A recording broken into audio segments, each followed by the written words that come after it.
Hello everyone, it's the History channel, and in today we are going to take a little deep dive into what the basic uniform of a USGI in the 1980s would have been. So to start off, this is a very simple kit.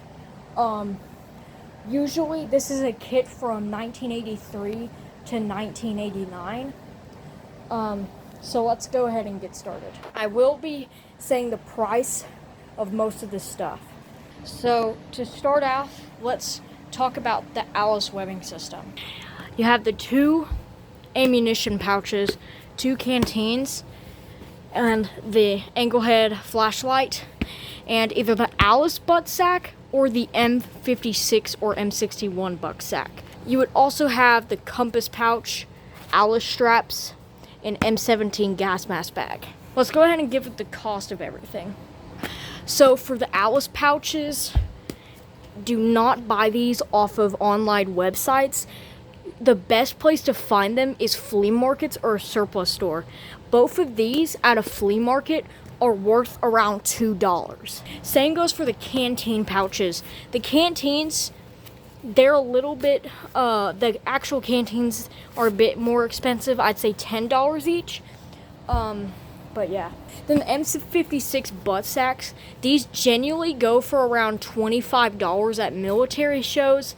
I don't know about eBay. I've seen some $45 ones, but you're looking at around a price range $20 to $45 for the butt pack. Alice ones are more even expensive at like $80. And then for this, the belt, the Alice belt. The Alice belt is going to be a little bit more complicated. You see, the LC1 belt was used in the 1970s up to like around early Grenada. LC2 belts were seen around the whole entire 80s. So get an LC2 belt instead of an LC1 because LC1 belts are a bit farb.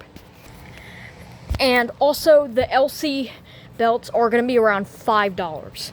The Anglehead flashlight, I forgot to say, is going to be around $5 to $10. This one is from Vietnam, so it could be a little more expensive at around $15, but the best place to get these are surplus stores and antique shops.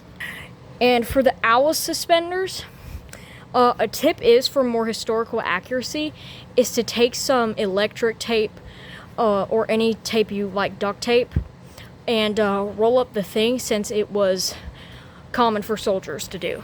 And for the actual Alice webbing straps, you're looking at a solid around $5 to $10.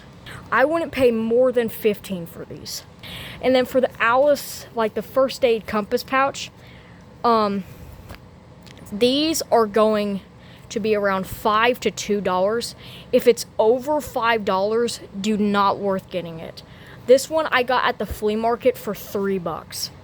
And there also is the Alice JFAC. It wasn't called the JFAC, but you know, the little like pouch box.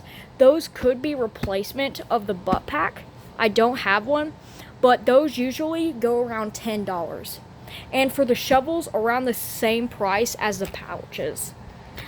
Here's the M17. This one usually goes for around $20. These were used from the early 60s all the way up to the Gulf War. Post-Gulf War, you would usually see the M40 during like Blackout Down, Iraq, stuff like that. But the M40 would be phased out in early Afghanistan.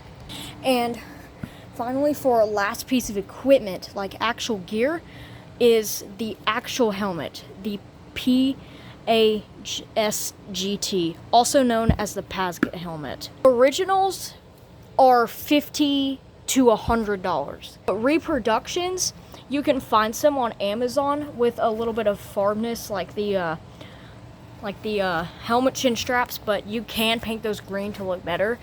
The Amazon reproductions go for around $25. I would rather get those instead of the original if you want to save money. Now we're going to move over to the BDUs. Now, a BDU top is going to be around $10 at a flea market to $5. This one I got at Goodwill for $3. You can also find some of the BDU stuff at Goodwill. Then the M81 trousers are going to be around the same price as the BDU top.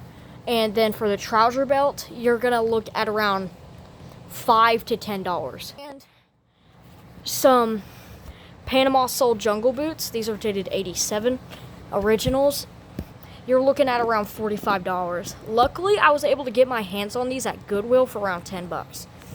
And then finally, for the M81 Woodland or RDL poncho, you're looking at a solid $25 to $30. Thank you guys so much for watching. I hope this was helpful for any people that are trying to start an 80s kit. Stay tuned.